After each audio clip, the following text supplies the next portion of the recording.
Welcome back to another Artistic Vegan show. I'm Christa Clark with artisticvegan.com, and today I'm excited to bring you vegan steak.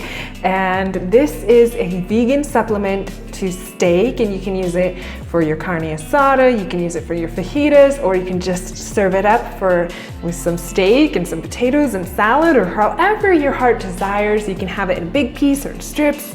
There's all different kinds of ways you can do this. And now I've always wanted to play with seitan or seitan, sounds like Satan, but seitan, and it is basically vital wheat gluten, and you make it to use wheat meat or vegan meats. And I've not really done this because usually we eat gluten-free, as you know if you follow my channel, but sometimes, as you've noticed, I do use wheat flour, and every now and then we do use gluten in our diet. On a whole, we feel better when we don't eat gluten, but when we do, we have it very sparingly and sporadically and kind of as a treat. So this is what I view this as, just kind of a treat and something fun to try. And because I have the blog, I've just been so curious and I've always wanted to see what it's like.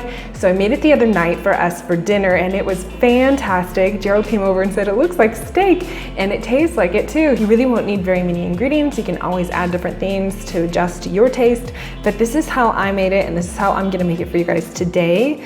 And so you'll need 1 cup of vital wheat gluten, which I have here.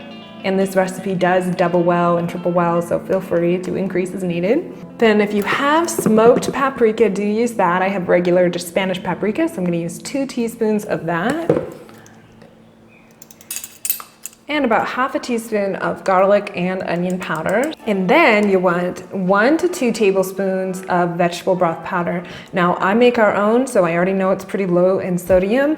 So I'm gonna go with 2 because I know it has all the delicious flavor. Just add your wet to your dry. So I have 3/4 cups of vegetable broth. Add that in. You can use tamari, soy, or coconut aminos for soy-free. I've got soy today since it's what I have. So I'm gonna use 2 tablespoons of that. Now you could also use vegan Worcestershire sauce, probably said that wrong. About a heaping tablespoon of tomato paste to give it a little color and flavor. Then you just mix that together, get it going. Take this off. And then you'll wanna knead it for about 1 minute to develop the gluten. So let's go. It's just fantastic. The texture is unbelievable. And leave that to rest for about 3 to 5 minutes. And while you do that, we'll go to the next step. So I'm just gonna wash my hands. So while this is resting, then you'll take 5 cups of vegetable broth, and I have that here, and bring it over to the stove, and then add some bay leaves, or you can even add garlic or any other flavors that you want, and you're gonna bring that to a simmer. And it's important that the whole time it stays at a simmer and never reaches a boil, so you will wanna keep it on low heat and keep this simmering the whole time. With that said, then we can move on to the next step. Okay, so then you can just kind of take it and massage it out.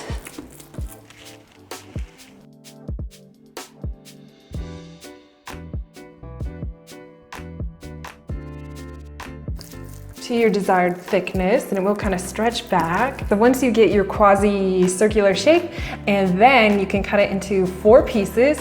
Of course, if you want to cut more pieces, feel free. You can also cut this into strips if you want strips.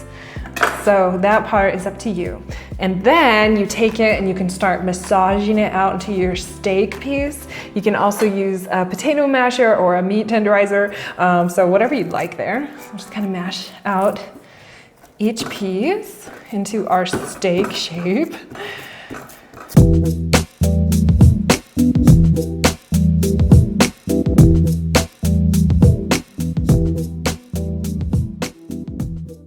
Once you have your 4 equal pieces or semi-equal pieces, you are making homemade food, so it doesn't have to be perfect. Then you can take it over and put it in the simmering broth, and you want to simmer that for 30 to 40 minutes. I take mine 40 myself, and then you will proceed to do the rest.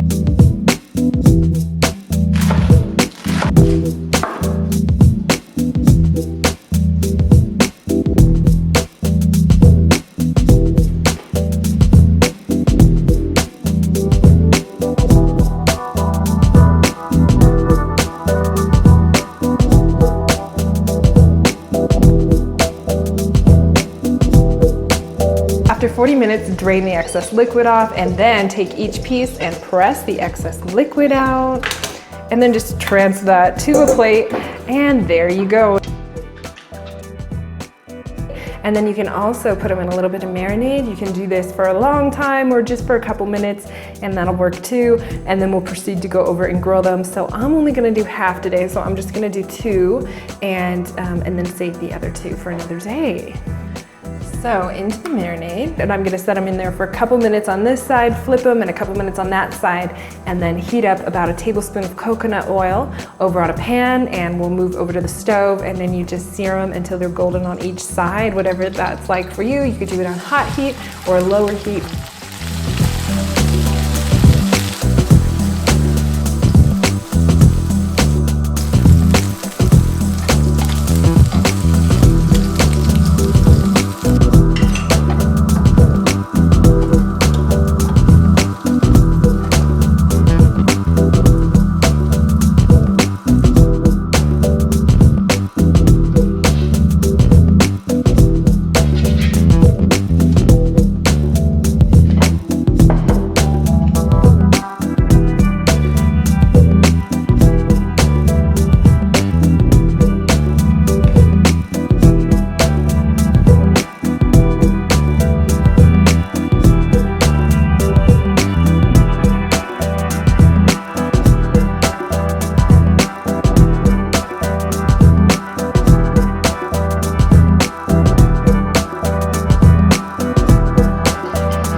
So you can cook it, grill it, pan fry it, bake it if you want to go oil free, however you want, to your desired consistency. I definitely charred ours so they're a little crispy on the outside, but that's how we like it. So cook it how you like it. So I'm gonna have a bite. Oh, look at that.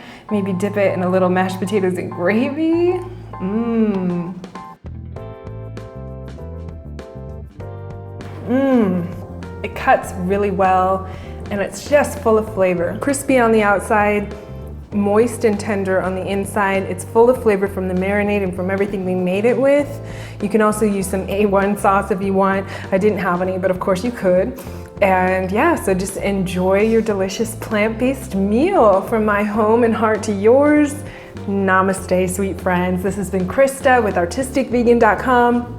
You can go over there to get the recipe and hundreds of more recipes all for free. Please like, comment, and subscribe, and I hope to see you next time. Bye, friends. And one last thing before I go share with my husband. In the last meatless meal that I made, we made ham, and it caused quite a controversy. It's had almost 700,000 plus views over on Facebook. It went really well, but at the same time, it was quite controversial, and it caused quite a lot of conversation about why a vegan would want to eat something that looks or tastes like meat. And it may seem funny, it may seem like, why would you even want to do that? I mean, why not just have some vegetables? Well, we love vegetables, don't get us wrong. Of course, we eat tons of vegetables, but sometimes you want food that reminds you of home. And so you know how sometimes you eat an ice cream cone and it takes you back to that summer with your family, or maybe your friend or a loved one or your boyfriend, and it just takes you back. Or you eat something like Laffy Taffy and it reminds you of the beach. Those are some examples of food that could take you back. So sometimes you want food because it reminds you of the food you ate growing up. I grew up eating steak, I grew up eating pork chops, I grew up eating ham, I grew up eating like chicken, meat, all different kinds of things, burgers.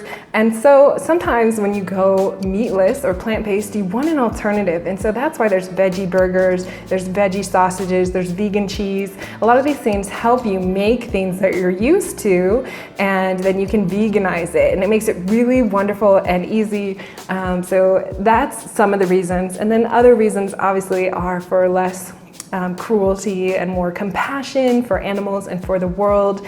Other people do it for environmental reasons. Obviously, health reasons is a big one, for your heart health and much more. So those are some reasons why vegans or others may choose plant-based products. And I hope that enlightens the situation. And until next time, I'll see you. This has been Christa with artisticvegan.com. You can get the recipe there. Bye.